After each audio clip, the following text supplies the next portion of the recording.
Friend, welcome रजत computer classes. दोस्तों, रजत computer classes में आप सबका स्वागत है। मैं अच्छा हूँ, आप सब कैसे हो? This is my channel, please subscribe it and like it. So friend, शुरू करते हैं आज का टॉपिक। आज का हमारा टॉपिक है माइक्रोसॉफ्ट वर्ड में। जैसे मैं आपको काफ़ी बार माइक्रोसॉफ्ट वर्ड में जैसे हम जाते हैं तो उसमें मैंने आपको होम के ऑप्शन बताए थे, इंसर्ट के ऑप्शन बताए थे। इंसर्ट में जितने भी ऑप्शन थे, table, cover page, blank page, page break, ये सब मैं आपको बता चुका था। आज मैं आपको एक नई चीज़ बताऊंगा, हाइपर लिंक। सबसे पहले आप समझो, हाइपर लिंक की शॉर्टकट की होती है कंट्रोल प्लस के। शॉर्टकट की का हम जब इस्तेमाल करते हैं, जब माउस काम ना कर रहा हो तो कोई भी ऐप पर जाने के लिए शॉर्टकट की का इस्तेमाल करते हैं।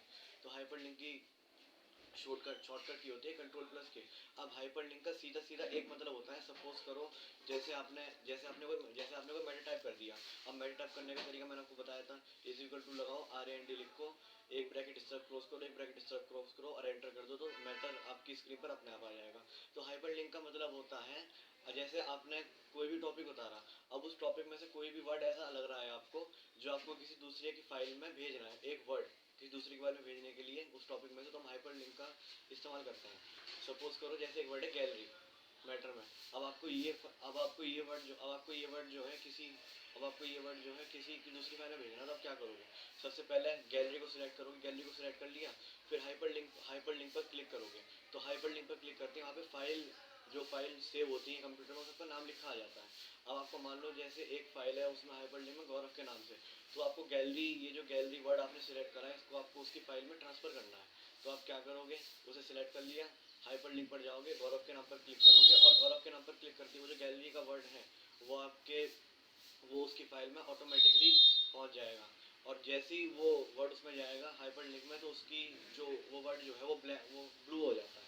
ठीक है। तो हाइपर लिंक का सीधा सीधा मतलब ये था, जब आपको अपने मैटर में से कोई वर्ड किसी दूसरे की फाइल में भेजना हो, तो आप हाइपर लिंक का इस्तेमाल करोगे। ठीक है।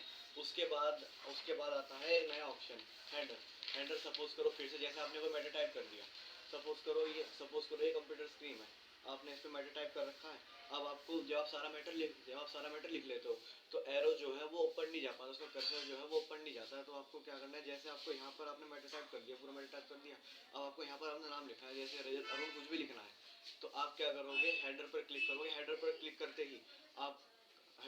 करते ही जो कर्सर है वो मैटर के ऊपर पहुंच जाएगा सीधा, और फिर आप मैटर के ऊपर अपना नाम या कुछ भी लिखना चाहो तो लिख सकते हो, किसी का भी नाम, जैसे रजत अरुण या कोई भी जो टॉपिक आपने लिखा उससे रिलेटेड कुछ भी। तो हमेशा अपनी हेडिंग से ऊपर लिखने के लिए हम हमेशा हेडर का यूज़ करते हैं। जब आपको हेडर का इस्तेमाल नहीं करना, तो साइड में एक ऑप्शन आता है क्लोज हेडर, तो उसे क्लोज कर दोगे तो वो अपने आप हट जाएगा। ठीक है। और फुटर का मतलब होता है सबसे नीचे लिखना। सपोज करो फिर से जैसे आपने कोई मैटर टाइप कर दिया, अब आपको सबसे नीचे लिखना है, सबसे नीचे भी एरो नहीं जाता, तो आप क्या करोगे? सबसे नीचे लिखने के लिए फुटर पर क्लिक करोगे। फुटर पर क्लिक करते ही वो जो फुटर पर क्लिक करते ही सबसे नीचे मैटर के खत्म होने पर स्पेस आ जाएगा, फिर आपने मैटर के नीचे कुछ भी लिख सकते हो, जैसे अपना नाम या सब्जेक्ट से रिलेटेड कुछ भी बात। तो हेडर का इस्तेमाल हम करते हैं हमेशा टॉपिक के ऊपर लिखने के लिए, और फुटर का इस्तेमाल हम करते हैं हमेशा नीचे लिखने के लिए। ठीक है। और एक चीज़ और, सपोज करो जैसे आप किसी फाइल में कोई काम कर रहे हो, अब आपको तुरंत एक नई फाइल चाहिए, तो उसके लिए आप कंट्रोल प्लस एन का इस्तेमाल करोगे। कंट्रोल प्लस एन का इस्तेमाल करते दूसरी फाइल खुल के आ जाएगी एकदम से। जैसे आपको काम करते करते वो दूसरी फाइल चाहिए, कंट्रोल प्लस एन दबाओ, तो वो दूसरी फाइल खुल के अपने आप आ जाएगी। अब जैसा कि मैंने आपको कंट्रोल पैनल के बारे में बताया था, कि कंट्रोल पैनल में मतलब कंप्यूटर का जो सारा डेटा होता है वो रिस्टोर होता है। मतलब जैसे अगर माउस को ठीक करना, उसकी स्पीड तेज करनी, तो अभी आप कंट्रोल पैनल में जाकर उसकी स्पीड तेज कर सकते हो। कीबोर्ड में अगर आपको कुछ गड़बड़ लग रही है, तो आप कंट्रोल पैनल पर जाकर वो कर सकते हो। कंट्रोल पैनल का सीधा सीधा मतलब ये है कि तो कंट्रोल पैनल में कंप्यूटर की सारी इन्फॉर्मेशन रिस्टोर होती है, जैसे कीबोर्ड का कुछ फंक्शन हो, माउस का कुछ फंक्शन हो।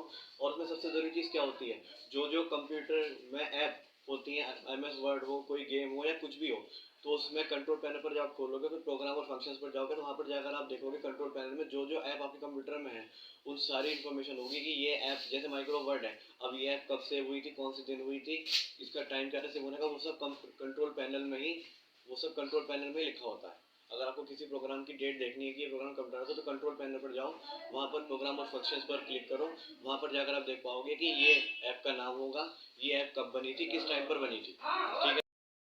कंट्रोल पैनल पर आप जाकर कोई भी इन्फॉर्मेशन देख सकते हो।